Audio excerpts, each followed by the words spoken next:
So hello and welcome to the Actual Tech Media Expert Series. My name is Scott Becker. I'm from Actual Tech Media, and I'm excited to be your moderator for this special event on Pentester's View, what your systems look like from the outside. Now, before we get to today's great content, we do have a few housekeeping items that will help you get the most out of this session. First off, I want to call your attention to the questions box in our webinar control panel. The Q&A panel is a great place to say hello, which a lot of you have been doing already. We love to hear where you're logging in from. It's also the place to let us know if we can help in the unlikely event that you have any technical issues. Now, a browser refresh will fix most issues, but if that doesn't work, just let us know in the Q&A and we'll provide further technical assistance. At the end of this webinar event, we will be awarding a $250 Amazon gift card to one lucky registrant. Of course, you must be in attendance during the live event to qualify for that prize. Official terms and conditions of today's prize drawing can be found in the handout section. Scroll to the bottom and you'll find the prize terms and conditions link there. Now, these Expert Series events are special product neutral looks at pressing technology problems presented by an expert in the field. But the support of our sponsors make it possible for us to bring you this content, so we want to give a special shout out to those sponsors now. Over the next few slides, I'm going to share some messages from our sponsors today, and they'll refer to links that you can find in the handout section of your console at any time during the presentation. As always, the handout section also has a few valuable Actual Tech Media links. There's a link to the Gorilla Guide Book Club, where you can get access to Actual Tech Media's great printed resources on technology topics. There's a link to the ATM Event Center, which has our calendar of upcoming events. And there's also a link to terms and conditions for the prize. Now, before we get into the main presentation, a few words from our sponsors. We are supported by Rubrik. Rubrik is a cybersecurity company, and their mission is to secure the world's data. They pioneered zero trust data security to help organizations achieve business resilience against cyber attacks, malicious insiders, and operational disruptions. Rubrik Security Cloud, powered by machine learning, delivers data protection and cyber resilience in a single platform across enterprise, cloud, and SaaS applications. Their platform automates policy management of data and enforcement of data security through the entire data life cycle. They help organizations uphold data integrity, deliver data availability, continuously monitor data risks and threats, and restore businesses with their data when infrastructure is attacked. You can learn more at rubrik.com/ransomware. Today's event is also sponsored by Duo Security. Duo Security, now part of Cisco, is the leading multi-factor authentication and secure access provider. Duo comprises a key pillar of Cisco Secure's Zero Trust offering, the most comprehensive approach to securing access for any user from any device to any IT application or environment. Try it for free at duo.com. So once again, take advantage of that handout section where you can find all the links that you've just seen. All right, so before we bring on our guest speaker, I do want to set the stage a little bit for the conversation. So here we've got the hackneyed, overused stereotype of the hacker. I'm using this stock art with a question mark for a specific reason, though. So who is this mystery person in the hoodie?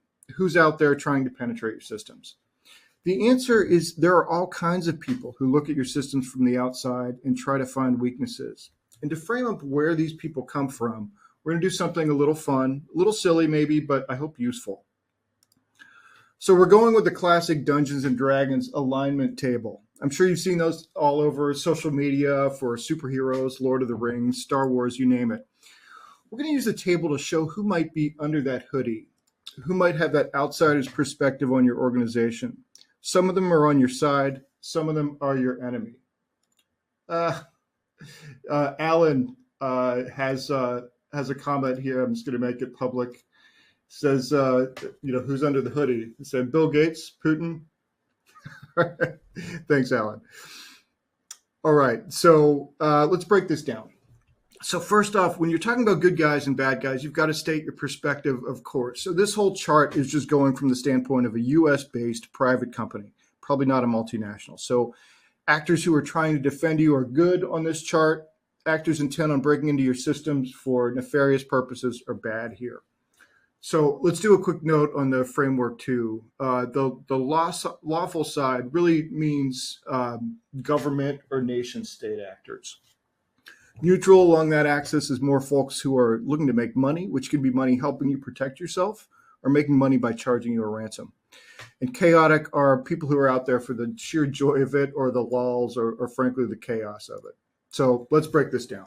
Who might be in a hoodie in each of these blocks? And our first one is lawful good. So I've put the FBI in here. Generally, they're trying to put attackers in jail on your behalf if you're an American company. So for neutral, I've put the CIA. From a U.S. company perspective, that's the case. Legally, they're not allowed to be breaking into your systems if you're on U.S. soil. But, on the other hand, hacking tools stolen from the CIA have caused chaos for U.S.-based companies in the past. And lawful evil, for purposes of this chart, are the nation-state actors who have free reign from their governments to cause trouble for U.S. companies. The example here on this chart is Sandworm, the security researcher's name for the Russian cyber military unit of the GRU. We have a question here from Dan, it's a great question. How come nobody's talking about the NSA? So yeah, I'm sort of putting one example in each block. NSA is a great example, but that's actually an organization that has one of those bureaucratically challenging mixed missions because they're charged both with protecting U.S. infrastructure and attacking infrastructure. So they have both an offensive and defensive, and that's always interesting, but it also makes it harder to categorize. So I would put them both in the lawful good and lawful neutral there. Let's see. Next up, we're gonna get back to neutral good. Spoiler alert, that's where I'm placing our guest today. So we'll go to true neutral, and that would be an organization like the NSO Group. So that's the Israeli company that sells spyware to pretty much any government that will pay. So they're neutral in the sense that they'll sell spyware to authoritarian governments that will use their tools to crack down on political dissenters. But they've also got to be careful who they sell to, or they may lose too many lucrative government clients. Next up, we'll have neutral evil. That might be a group like Revil. I mean, it's right in the name, right? Evil is there. So it's the well-known ransomware as a service operation, profit is the motive, and intentional destruction through bricked systems is the way they get there. So chaotic. Let's get to that last column here. That's kind of like Jason Bourne, where the line in one of the movies is the scary scenarios that he's on his own side. So chaotic good might be someone who's out there on their own, finding vulnerabilities in commercial software packages, because it's a good thing to do and it's intellectually stimulating. So we've got Santiago Lopez in there. He's one of the most prolific ethical hackers. In the neutral box, I've put Volodya, code name for the hacker famous for putting 0 days up for sale to whoever will pay.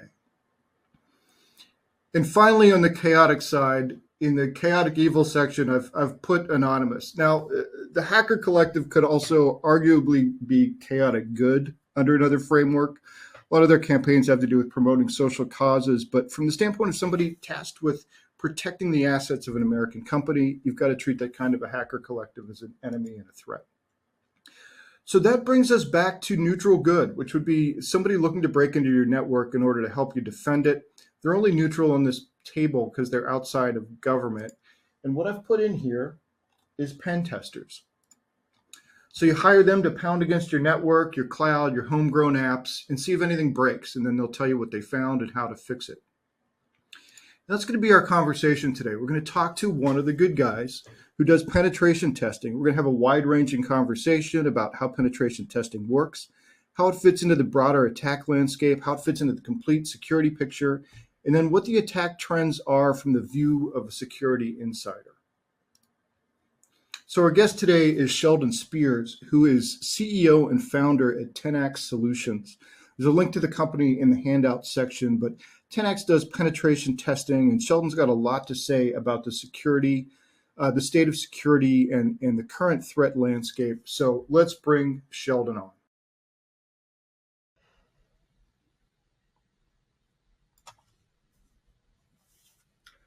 Well, Sheldon, thanks for being here. Appreciate you making the time today. Yeah, absolutely. Happy to be here. Happy to talk pen testing as always. Yeah, and let's talk a little bit about that. Tell us a little bit how you got into IT security and how you came to run a company that offers pen testing services. Yeah, absolutely. So I grew up in a really small farm town in the Midwest, Des Moines, Iowa. So grew up doing like framing houses, working on farms, and it took me about 2 weeks of doing that to realize I don't want to do that the rest of my life. And so my uncle still works at Hewlett Packard. He's about 38 years in computer hardware. And so a local community college had this cybersecurity program starting up. He said, you should go and check this out. Me being 18, had no idea. All I knew is I didn't want to do manual labor the rest of my life, right? So just went to school, started falling in love with it. I got an internship doing pen testing, compliance examinations, specifically for banks, credit unions, really smaller financial institutions under $1 billion in assets, and so really saw the inner workings of vulnerability assessments, penetration testing, compliance examinations, getting all that done from a third party for customers or compliance. I really saw the inner workings of that, and I took really what I learned there, and thought that, or kind of knew that I could improve on what was happening in the industry. And so really, I just sort of started my own thing in my free time, mornings, lunch breaks, afternoons, and then ended up getting enough business, and here we are now. Awesome. That's a great story. So let's level set a little bit with a common question. What's the difference between vulnerability assessments and penetration testing? Yeah, great question. So I like to use the analogy of a house. So if I am doing a security assessment on a house, a vulnerability assessment is really just walking around that house. It's maybe going up onto the roof and looking down in the chimney to say, hey, is the chimney open? Could I go down the chimney to get inside this house? Again, the house being the corporate network, the application, the payment system, whatever we're testing, right? That's the house in this scenario. So all a vulnerability assessment's doing is walking around the house, maybe saying, hey, that back door looks like it could be unlocked. Maybe there's a crack in the window. Maybe the front door could be kicked down because it's not, a steel door. It's just like this old wood door, right? So that's really all a vulnerability assessment is it's doing really just a baseline configuration check on a network, on a vulnerability, or on a web application, on whatever you're testing. It's a really baseline, just sort of around the house type of assessment. Where a penetration test goes a little bit further in that it looks down the chimney, and it not only looks down the chimney or looks at that broken door or looks at that cracked window, but it actually tries to go inside, right? It tries to exploit those vulnerabilities, whether it's the chimney or we're talking misconfiguration of a network or an application or cross-site scripting, cross-site request forgery. That's really what we're talking about. Is it doesn't just identify it, but it takes that next step to actually exploit that vulnerability, so that when you can actually gain access into the application or network or the house and then start moving laterally and vertically, like a real attacker would, right? Because if an attacker just gets in the house, well, chances are they're going to get detected. They need to move stealthily, and they need to compromise multiple accounts. And so that's why the penetration test it's just a lot more in depth than just the vulnerability assessment is. Yeah, that's a great analogy. What's sort of the time and place for each one of those? Yeah, we like to set folks up on a cadence, right? And this all depends on budget, depends on use case for the company. I know, bigger enterprise companies, I'm sure they have continuous manual penetration testing going on. But in our sector specifically, 500 employees and below, it's typically an annual manual penetration test. So we're allocating 2, 3, maybe 4 weeks, and really diving into that network, that application, or maybe all of it once a year, to really hit them hard. Again, it's a more expensive engagement, is why people don't do them every single month, right? Yeah. But doing that annually and then pairing that with at least monthly vulnerability assessments, whether that's you're hiring an outside firm or you just go get a Tenable IO or a NetSparker license or Invicti, or maybe you're running open source tools like OWASP, Zap, or Greenbone, something like that, to where you should be running those at a minimum of monthly. But if you have an internal, if you have an IT security staff, weekly, shouldn't be a problem at all. But really, it's just staggering the vulnerability assessments very frequently, pairing in with a manual penetration test, really at what the budget and what it makes sense for in your use case. But at a minimum, you want to be doing that annually. Okay. And the the cadence for vulnerability assessment, is that just because environments change so rapidly and you want to make sure that you're capturing that, or just to catch, configuration mistakes and things like that? I mean, what's sort of the thinking behind that? Yeah, so new CVEs are coming out all the time. So it's really staying on top of the new 0-day attacks or the new attacks published by NVD or CVE or wherever whatever tool you're utilizing that's calling doing an API call to get those updated vulnerabilities. That's the importance of continuously running those vulnerabilities because there's thousands of them coming out every single day. The hackers are working 24/7, 365. So constantly scanning your assets, scanning the web application, whatever that is, just to stay on top of those threats. And then any sort of changes, a good frequency sort of baseline is any change that you make in that network or in that application. If you're developing code and you have a staging environment before you release a prod, you need to be scanning that code. Or if you're making a big network change, you need to be scanning that in some sort of staging environment before you release it to production. So there's not 5 critical CVEs out there. Okay. And so, from the 10x Solutions perspective, what does a typical pen test typically consist of? Yeah, so it's a lot of scoping up front, really trying to understand the overall goals and objectives of the penetration test, right? Because we have companies that say, they come to us because they have to, not because they want to. And so because it's either compliance or a customer, right? They don't want to do a pen test. So there's a pen test of sort of a check the box pen test, right? It's maybe a 2-week engagement. They're still getting a very, very quality service. It's just not as expensive. So we really go through and get that scoping up front because then there's other organizations that say, hey, we want more of a red team engagement.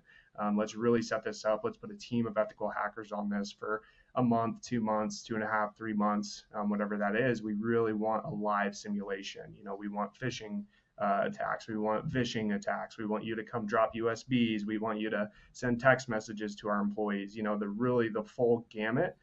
So up front, it's a lot of scoping to understand the clear goals and objectives of that organization. Why are they doing it, and then what's their ideal outcome. From there, we kick off the testing. It's truly a live simulation, and so we start off doing an external penetration test, which means we hit anything external facing. So I'm sitting in Denver, Colorado right now, so anything that I could hit on, let's say company XYZ down the road, that without having any sort of access, that's what we're going to try to attack first, right? That's our external penetration test, just like any attacker would from anywhere in the world. So things firewalls, routers, any external facing APIs, things like that is what we want to try to compromise first. From there, we transition to the internal penetration test. So if it's an application, we get basic user privileges into that application. If it's in AWS, we get a IAM account. If it's in a network, we might ship a machine, or they might spin up a virtual machine for us just to get basic user privileges. So if CEO of company XYZ clicks on a phishing link, where can that attacker move laterally and vertically? Because like I said earlier, if that attacker is not able to compromise 2 machines at least, they're not going to be able to really go anywhere, right? Having basic user privileges is one thing, but we need to make sure that they can't escalate laterally or vertically to get up to a domain admin or any sort of admin credentials on the network. After that, really the deliverables are, I don't know is specifically how other companies are doing it. We have a platform, it's called 10x IQ, that we upload all the vulnerabilities to, and folks can request vulnerability verification. So we'll come in, we'll retest the vulnerabilities. We give a PDF report as well as that access to the platform that shows, hey, here's the vulnerability, here's exactly how we found it, here's a screenshot of our attacker finding it or our ethical hacker finding it, and then here's exactly how you fix it. We do a report review call. We do an executive summary report for any sort of board members or high-level folks that don't really care about the technicals. And then really, we want to work with you to continuously retest those vulnerabilities to make sure that, hey, once you fix them, they're actually now fixed. So from beginning to the end, really the goal for us is to identify vulnerabilities and then walk alongside you as you're remediating those. Okay. All right, great. Yeah, and so how do you tell clients, how pen testing fits into their overall security posture? I mean, we talked a little bit about pen testing and vulnerability assessments, but as far as pen test within their overall, security strategy, is it the first thing they should be doing, middle, last? How does it fit in? Yeah, it's definitely not the first thing you should do. How I relate it, if we're continuing to use analogies, is you can't practice forever, right? At some point, you got to go get on the field and play the game to see how good you actually are. And Mm, so that's really where pen testing fits in, is when an organization has a security posture that they feel good about, or maybe they are unsure about, or maybe they don't feel good about, but they've been working on that security posture for a long time. At some point, you need to see, okay, how do we actually stand up? Because we can look at all these pretty graphs, we can look at all these alerts coming in. Yep, we're blocking it. Yep, we're doing all the right things, we think. But until yeah. you actually have a certified ethical hacker and a team actually attack you like a real malicious actor would, there's no real way of knowing that, hey, we are 100% sure. It's really identifying, trying to find out what you don't know about the environment is what a penetration test does, and is where it really fits into a security stack or a security program. Okay. Um, let's take another cut at it. Is a client, what's the difference between how a penetration testing company like yours approaches, well, let's say I'm the client, approaches my firm versus how an attacker might go after it? Yeah, the only difference is, like I mentioned earlier, on the internal penetration testing side. So it's what we call white box, right? Or maybe a little bit of a gray box, because we don't get to domain admin when we start our testing. In a real live scenario, you're not going to give an attacker some sort of basic privileges, right? We do that because we have to charge our time. If we had 3, 5, 6 months, eventually we could get into basic user privileges, but nobody wants us to spend that much time just trying to get in when you can easily spin us up an account. So Right. that's the difference between a real malicious actor, and us. But really, other than that, we're using the same tactics. We're researching the same 0-day vulnerabilities. We're launching the same payloads as attacker would. Sending the same phishing links. Everything that a real actor would do, we're doing. It's just some of that scoping upfront gives us the ability to streamline the process of simulating that attack to where you wouldn't give that to an actual malicious actor. Okay. Yeah, and what are some of the top threats that you can uncover as a penetration tester that are difficult to find in other ways? Yeah, the biggest one is configuration, misconfigurations. So, by default, Windows has IPv6 enabled. There's a lot of vulnerabilities with IPv6, account delegation in SMB. So things like EDRs, MDRs, XDRs, they're not going to detect that. And those are out of the box in Windows. So, to everybody listening, if you have IPv6 turned on and you're not utilizing it, go turn it off, because we're consistently getting domain admin through different vulnerabilities with IPv6. So that's a really big one. And then, of course, phishing. Phishing is always a really, really big one. Too, you can't really detect phishing from tools. Sometimes it takes that real simulation of, hey, if this was an attacker and this person clicked and they gave us their password, or maybe we harvest their MFA, and got in that way, that really kicks folks into gear. The other one is where the industry is transitioning to, is cloud penetration testing. So, like, hard Okay. coded credentials. Hard coded credentials is a very, very big one, or just very, very weak credentials in any sort of cloud resources, misconfigurations in the cloud, because the the shared responsibility model hasn't been communicated. I don't think as well as I would like it to see. People just throw things up in the cloud and they say, "Hey, it's in the cloud. We're completely secure." Where it's just not the case. So, yeah, that it's just a lot of misconfigurations, changes. Yeah, and with hard coded credentials, I wonder if you could talk a little bit more about what that means. Yeah, so hard-coded credentials. So they might have credentials in clear text on an S3 bucket, or maybe in their development environment. If they're setting up their SDLC, software development lifecycle, and they're utilizing Jenkins, right, and they're pushing code, they have credentials hard-coded in that code. And so not using some sort of secrets, like AWS secrets repository or something like that to pull those credentials in encrypted. So Yeah. just it's really easy for a developer just to put those credentials in and keep moving because their boss says, hey, we have to ship this, brand new flashy update by Friday. So that's really what I mean by hard coded credentials, just in clear Gotcha. text in the development lifecycle. Yep. Gotcha.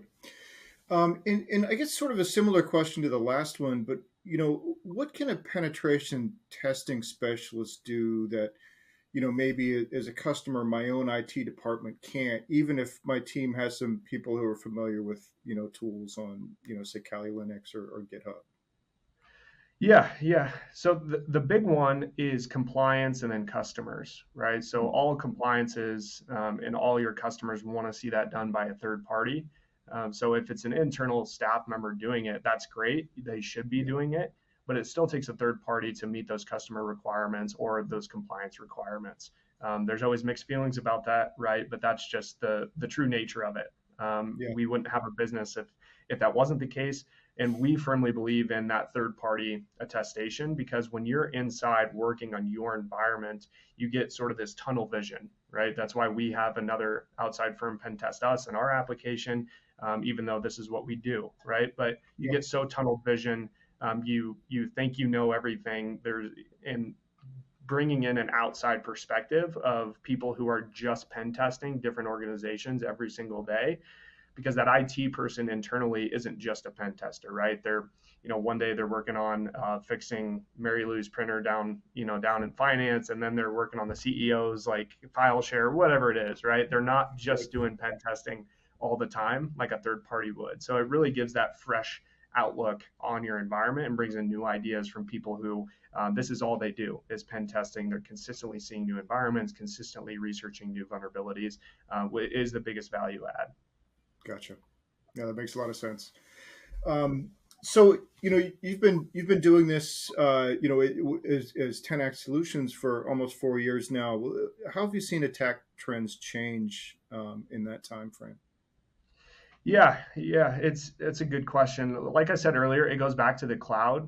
What we see a lot when we're starting to do cloud penetration testing and cloud CIS benchmarking, any sort of really compliance or security audits of AWS, Azure, GCP environments is people they don't completely understand the shared responsibility model. So they're going out, they're building in the cloud. They're like, this is awesome. We can release code, we can release services and stuff so fast, right? So development starts to get about 13, 15, 20 miles ahead of where security is because that business is requiring the code to ship fast and security is not able to keep up with that demand, right? And so you have these developers who aren't specifically trained in security best practices, or whether it's a cloud architect or a cloud services person or developer, they haven't been trained in security, so they're able to do their job very, very well. They're just not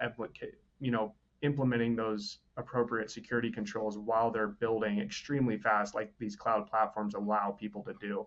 And it really goes back to those hard coded credentials, finding secret keys, just laying around in different environments, things like that. I think is where we are seeing the biggest shift in the security vulnerabilities and how people are being able to exploit things. Another thing is just publicly available S3 buckets that have data in them that have weak or no sort of authentication on them.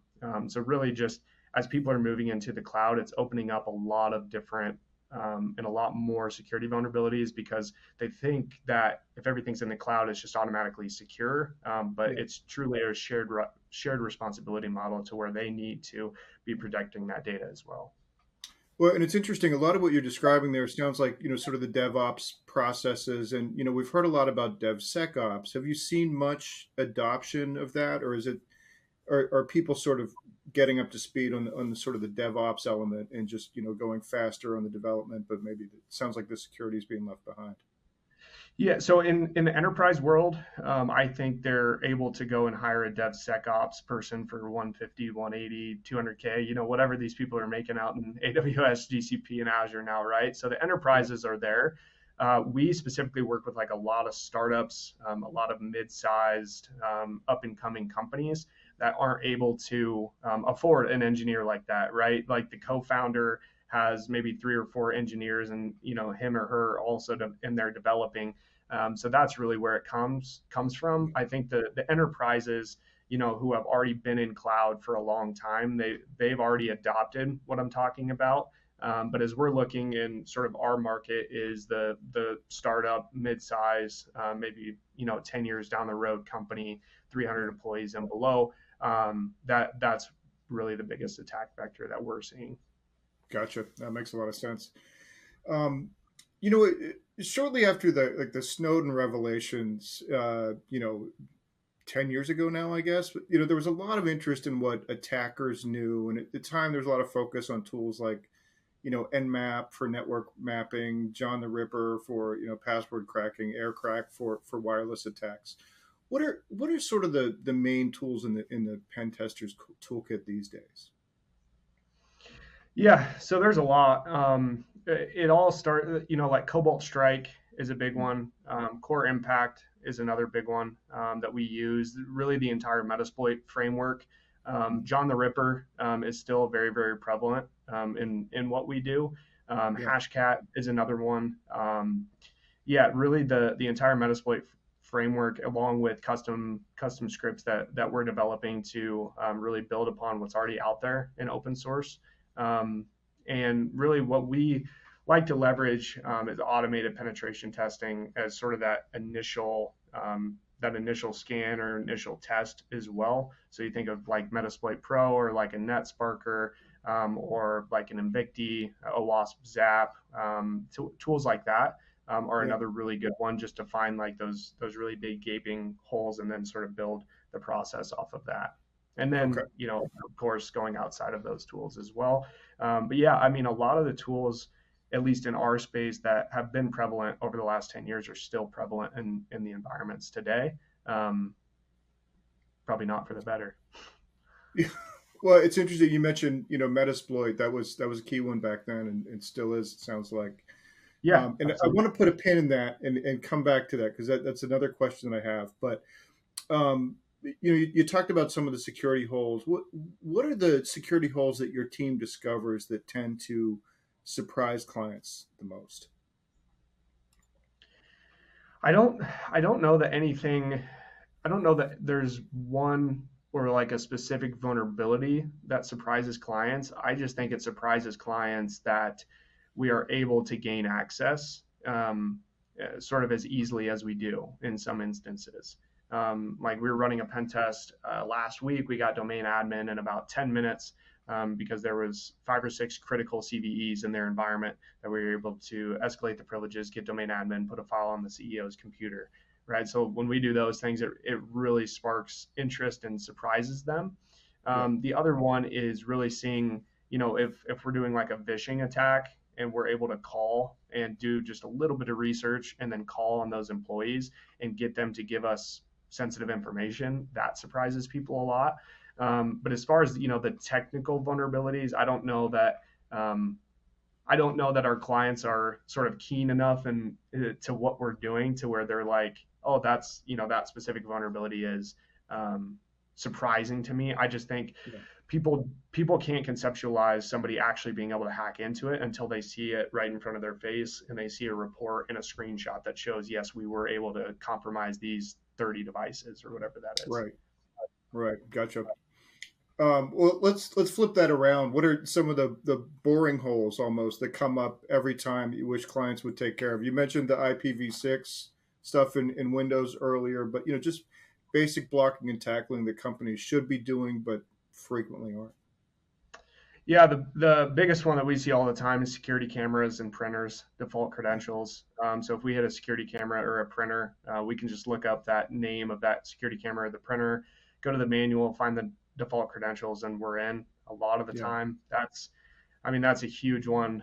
Enabling MFA is another really, really big one that seems elementary for most people in security, but there's a lot of organizations that don't have that enabled. SSL, TLS, so upgrading those SSL certificates, going to TLS 1.3 and upgrading that encryption. Yeah, those are probably the biggest ones that we see all the time Yeah. in just about every single engagement. Yeah.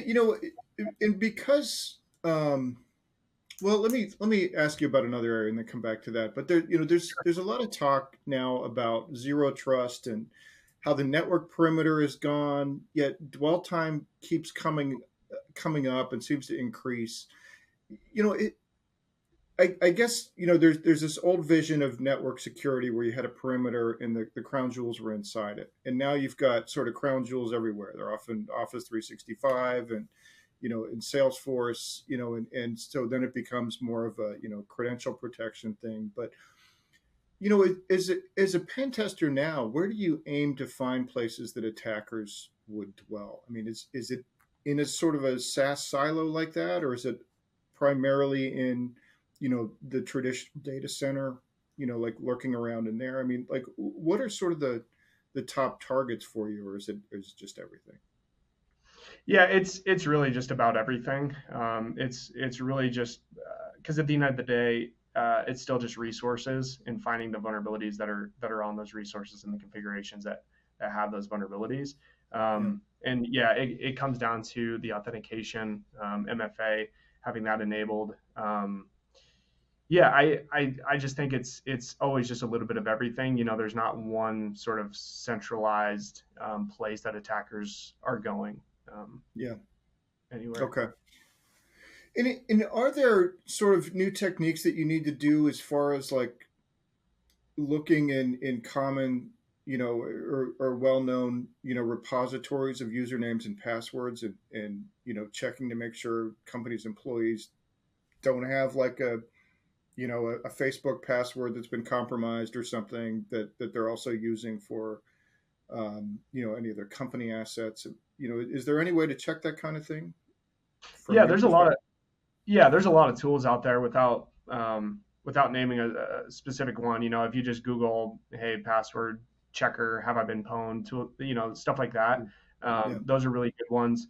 Get off LastPass. If you're on LastPass, go to 1Password or find a good password manager to have. And then you what we push to all of our clients is make sure you're subscribed to some sort of threat intelligence. So we subscribe to SANS. It's coming out every single day with, this exploit was able to do this and this type of environment, go check this and this and this, right? So Yeah. because it's all these attacks are they're very specific to a specific software, or a specific device, or specific firewall, or whatever that is. So just subscribe to if at a minimum, just subscribe to one sort of threat intelligence that keeps you updated on the most current threats, right? Because I mean, if you're not out in the wild, you might still be using LastPass and not knowing that they've been breached 3 times over the last month or 2 months or something like that. So just staying up to date in sort of those up to date threads that people are feeding the newest attacks in.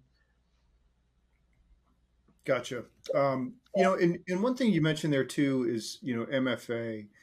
Um, and I've seen some stuff about ways that attackers can get around MFA. Is that something that people need to worry about, or are those sort of boutique APT sort of attacks that are hard to defend against anyway?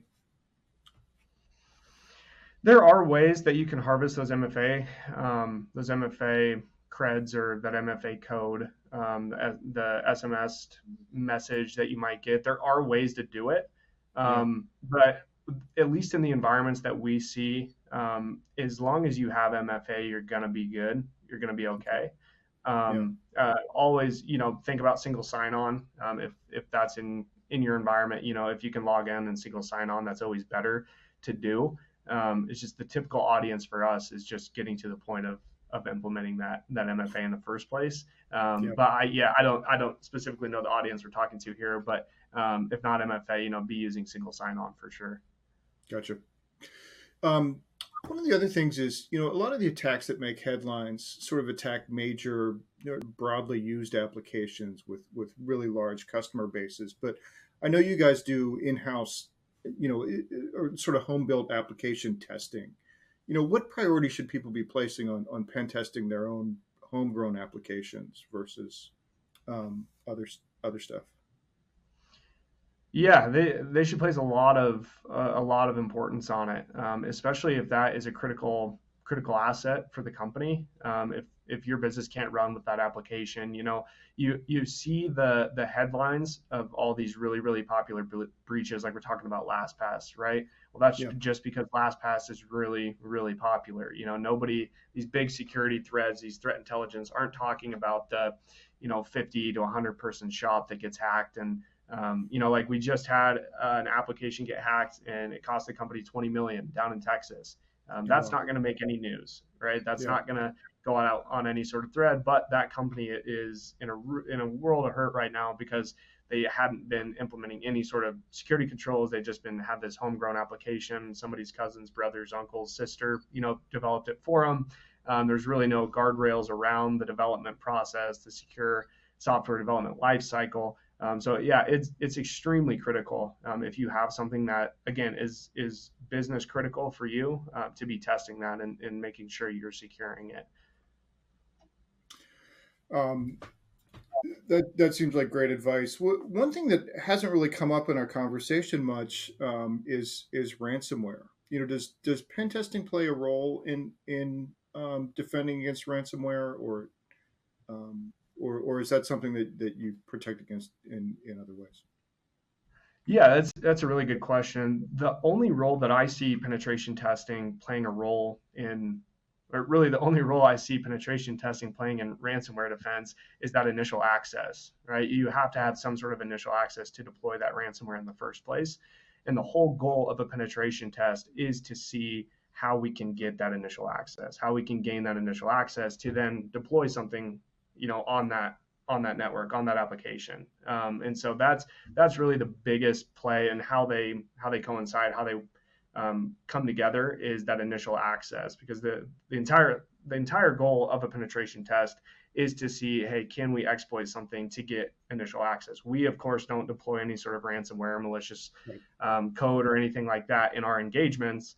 But that's the entire goal of the penetration test is to see if we could potentially deploy ransomware. So that's where I think they come together. Gotcha. And you talked about some of that scoping up front. I wonder if you could talk about some of the processes that you have in place, either in the scoping or whatever, just to make sure that you're not knocking over somebody's network, with the penetration test. I'm sure that comes up all the time. Yeah, it does, and it's never 100% because we are launching the same attacks, we're launching the same payloads as malicious actors do. I mean, these are designed to take over machines and knock stuff over and cause as much havoc as we possibly can. So what we do is we get a really good point of contact at the company, and before we launch anything really critical that we think could potentially bring something down, we shoot them an email to say, hey, we found this, we know it's Mhm. there. If you want us to stop and just go ahead and fix it, we could definitely allow you to. But if you want us to launch it, we definitely can. Yeah. But here's sort of the potential consequences of us launching this. So that's one thing is just being upfront to where that's again, you asked earlier the difference between us and an actual attacker. We'll go slow through the environment and make sure that Right. they know it's coming. To where a hacker will just like a bull in a china shop, right? Yeah. The other thing that we do with just the really overall scoping is if folks have like a production environment and a staging environment, we give them time to make sure that those are really mirrored and the same, and then we'll test on that staging environment. And a lot of times in the staging environment, they actually have more updates that they're getting ready to launch into production. So we'll test that staging environment so that if they're, if there's 1,000 customers, right, it's not worth it to them to pen test the prod if it's the same thing as the staging. So we'll test the staging in some instances. And then I guess the last thing is testing off hours, right? So whenever the companies or their customers are the most active, we don't want to test during that time. So our guys can test 24/7, 365.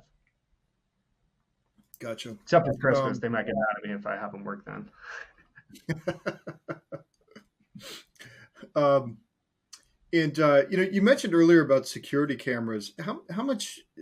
how much are you seeing with IoT devices? How widespread are they, and how vulnerable do they tend to be? Extremely vulnerable. Yeah, it is the Wild West. There's, I have this phone right here. I can access just as much as this computer, right? But typically, organizations, it's just a phone. Like, we don't need to worry about it. Or, oh, that's just a security camera. We don't need to worry about it. But if there's hooks into that application, there's hooks into right? Like, I have my email on my phone. I have all my Teams. I have all my files on my phone, right? So it's just as important. But the industry is not caught up yet. Well, I think the vendors are already there. There's plenty of IoT security vendors out there, but companies I don't think are quite caught up with it yet. Yeah. Yeah. And MDM, implementing MDM and really enforcing like Defender for iOS and things like that. Gotcha. Is the last couple of questions here. One of them is I wanted to ask you. What are some of the signs that you need that you would know that you need to consider getting a pen test or hiring a pen tester, other than needing to check a box for compliance or for a partner. Yeah, well, the first one would be if you've never done it before and your business is in a place to where you can afford it, right? You have to I'm a business owner myself. I'm not going to prescribe somebody a pen test if they don't, hold any sort of sensitive information. If they just have a website, like a construction company with one website and has no ties to any sort of financial, data or any customer data, like, I'm not going to prescribe somebody a penetration test that doesn't need it. But if you're an organization that's never conducted a penetration test, you have critical assets, whether that's a website that's getting you business, a payment system internally, maybe you're holding social security numbers, bank account numbers, sensitive customer information, secret sauces for people, whatever that is, you have an obligation to be testing those security controls if you aren't already. So if you've never done it, that's a really good indication of performing one. Or if it's been 2-3 years without you performing any sort of assessment or third-party penetration test, and again you have those critical assets that could affect you as a business or your customers, that's a really good indication that you need to be performing them. Gotcha. And you got into this a little bit in an earlier question, but what can a company expect to receive from a pen test in terms of deliverables? Yeah. So again, I can speak for 10x Solutions. So when we perform a penetration test, at the end of it, you'll get access to a SaaS platform that houses all of your vulnerabilities. In there, it has the remediation, how to remediate it, the name of the vulnerability, how severe it is, screenshots of us actually exploiting that vulnerability. And it's a web interface to where, after we're done with our testing, you'll also get a PDF report, an executive summary report to go out and give to board members or customers or, auditors, whoever you're giving that to. And then with our testing specifically, we have unlimited vulnerability verification and retesting. So if we come in, we find 10 critical vulnerabilities, it's included in all of our tests that we will retest those vulnerabilities as many times as the organization needs. Because if we give a report to somebody that with 10 critical vulnerabilities, we say, hey, see you later, they go and fix them. Well, now they're going to have to pay somebody another pen test to make sure they're actually fixed. So that's another part of the deliverable is that retesting of those vulnerabilities to ensure that they're actually remediated in the correct way or nothing in that payload changed in the time that, hey, they remediated it to now. So really it's the reporting, it's the platform, and then the remediation or the vulnerability verification and retesting upon remediation. Gotcha. And the last question that I'd like to ask you is just, as being someone in this industry, what keeps you up at night? What are you concerned about when you look out at the security landscape these days? Yeah, I'm concerned about the cloud, but I won't keep talking about the cloud. I think I've talked about that a lot. But so yeah, just cloud security vulnerabilities. Like, just everybody needs to understand that it's truly a shared responsibility model. Like, it is just as important for you to be in there as it is for AWS to protect their end of the spectrum. You need to be protecting your end, have those security controls in place. So that's really concerning to me, is people developing in the cloud just thinking it's secure because it's in the cloud. The other one that keeps me up at night is third-party risk management. So you have this supply chain of, and we've seen it a lot, it is getting better with questionnaires and everybody's sort of enforcing everybody to be secure. But I think about our payment system, or I'm sure somebody has these custom finance applications that are tied directly into everything they're doing.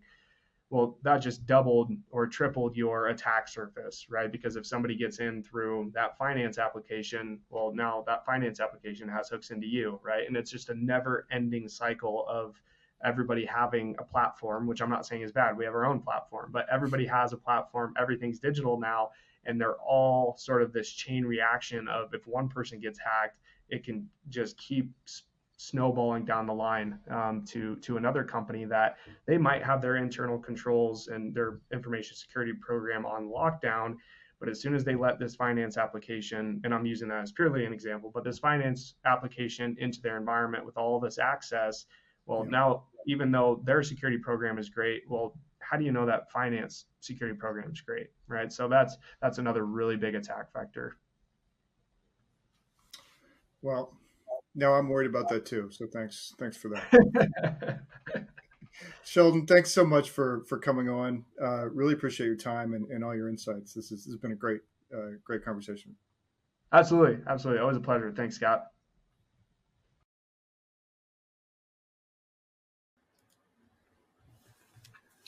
All right, and as Sheldon mentioned, MFA and backup are critical, so be sure to follow those links from Duo and Rubrik in your handout section. You can also check out the link to 10X Solutions if you want to see more about Sheldon. So before we wrap up, we have one more piece of business. It is the Amazon gift card prize drawing. And the winner of that $250 Amazon gift card is Rick Greathouse from West Virginia. Congratulations to Rick. We'll be in touch to get you your card. And with that, on behalf of the Actual Tech Media team, I want to thank our sponsors for making this event possible, Duo Security and Rubrik. And thanks as always for attending. That concludes today's event. Have a fantastic rest of your day and a great weekend.